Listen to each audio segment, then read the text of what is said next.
Bismillahirrahmanirrahim. Kalau kita baca hadis-hadis Nabi tentang kisah-kisah para anbiya itu luar biasa. Intinya adalah mereka selalu mengandalkan Allah dan selalu mendapatkan janji-janji yang Allah pernah janjikan kepada mereka. Nggak pernah kecewa. Mungkin cerita terakhir yang sangat populer itu adalah cerita Siti Hajar. Ini bagi saya menakjubkan banget nih ceritanya. Nabi Ibrahim bawa Siti Hajar dari Palestina ke Mekah, melintasi gurun pasir hanya bertiga saja. Ibrahim, Hajar, Ismail kecil. Karena Allah memerintahkan Ibrahim, bawa keluargamu ke sebuah biwadin ghairi dzi zar', kepada sebuah lembah yang tidak ada kehidupan di sana, bawa ke sana. Di Bakkah yang kemudian namanya menjadi Mekah. Akhirnya Ibrahim bilang ke Hajar, Hajar, yuk kita hijrah gitu. Hijrah kemana mas? Hajar nggak nanya-nanya hijrah kemana, udah aja, oh hijrah, ya sami'na wa ata'na. Di bawah gitu jalan kaki melintasi padang pasir, berhenti sebentar di rest area, makan minum seadanya, lanjut lagi. Nggak pernah nanya, mas ini kemana sih kok nggak sampai-sampai? Nggak pernah Hajar nanya kayak gitu. Atau nggak pernah juga dia bilang, mas turunin saya aja di mall itu nanti dijemput lagi. Nggak ngomong nurunin di mall mana, di rest area mana, di masjid mana, ntar kalau udah beres urusannya baru jemput lagi. Nggak, sami'na wa ata'na. Ini istri soleha banget, ikut aja gimana kata suami. Sampai udah di lembah yang tandus, baru Ibrahim mengatakan, ya Hajar, disinilah tempat yang dijanjikan, tinggallah kita di sini. Ya siap, sami'na wa ata'na. Tinggal bikin tenda kecil untuk bayinya. Hari kedua setelah tinggal di situ, baru Ibrahim bilang, ya Hajar, saya akan kembali ke Palestina, tinggallah kalian di sini.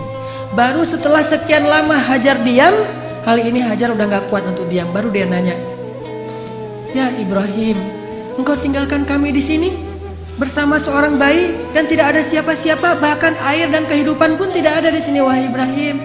Bagaimana engkau akan tinggalkan kami? Ibrahim gak tega untuk menjawab. Akhirnya Ibrahim pergi aja tanpa berbicara. Karena Ibrahim pergi, akhirnya Hajar mengganti pertanyaannya. Dan pertanyaan kedua ini lebih benar dari pertanyaan pertama. Kalau pertanyaan pertama, gimana engkau meninggalkan kami sendiri?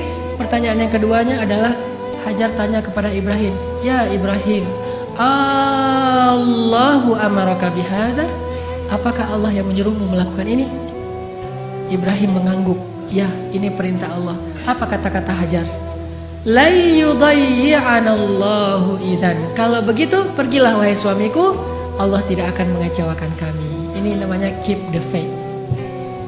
Kalau udah libatin Allah, berubah semuanya. Kalau tadi khawatir, galau, sedih, takut, tapi begitu nanya Allahu amaraka bihadza, yang menyuruh kamu melakukan ini wahai Ibrahim? Ya kata Ibrahim, la yudayyi'anallahu idzan. Kalau gitu pergilah wahai suamiku, Allah tidak akan mengecewakan kami.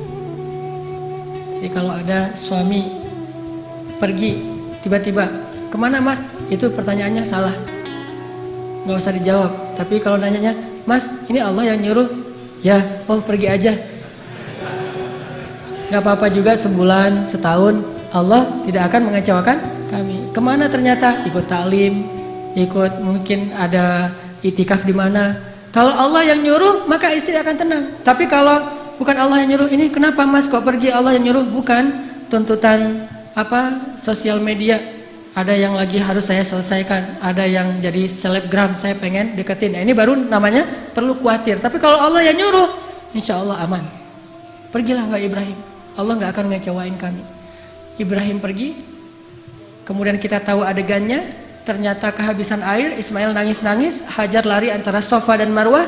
Allah gak mengecewakan mereka dan memberikan air yang tidak pernah berhenti mengalir sampai hari ini. Dan itu air mukjizat banget loh. Gimana mukjizat? Kalau lagi banyak jamaah haji atau umroh di Mekah, air itu tidak akan kekurangan. Setiap hari orang minum air Zam-Zam. Kalau saya lagi umroh tuh, selain minum, bahkan setiap hari dibawa dalam botol aqua. Kita kalau pergi ke masjid itu bawa botol aqua kan ya, terus ngisi air Zam-Zam. Di dalam hotel kita nggak pernah minum air aqua dari hotel, selalu minum Zam-Zam yang dibawa dari masjid. Bayangin, dalam sehari 5 kali orang membawa air Zam-Zam setiap waktu sholat, dan jumlah jamaahnya itu bisa sampai 3 juta kalau musim haji. Lalu ketika mereka pulang, mereka membawa minimal 5 liter air Zam-Zam di seluruh dunia, sebanyak 3 juta orang. Air Zam-Zam tidak mengering. Keluar sebanyak-banyak yang dibutuhkan. Tapi begitu haji selesai, umrah belum dibuka, Mekah sepi. Tidak ada yang umrah kecuali orang lokal saja. Paling-paling ratusan orang, tidak sampai 1000 orang. Tapi walaupun yang datangnya sedikit, yang minumnya sedikit, air Zam-Zam tidak membanjiri kota Mekah. Ini namanya berkah. Kalau butuh banyak keluar banyak, kalau butuh sedikit keluar sedikit. Bukan pas butuh banyak airnya putus, atau pas butuh sedikit airnya jadi banjir. Soalnya biasanya keluarnya banyak. Enggak kayak gitu Zam-Zam, sangat berkah. Dan itu gara-gara kata Hajar, la yudayyi'anallahu idzan. Allah enggak bakalan ngecewain kami.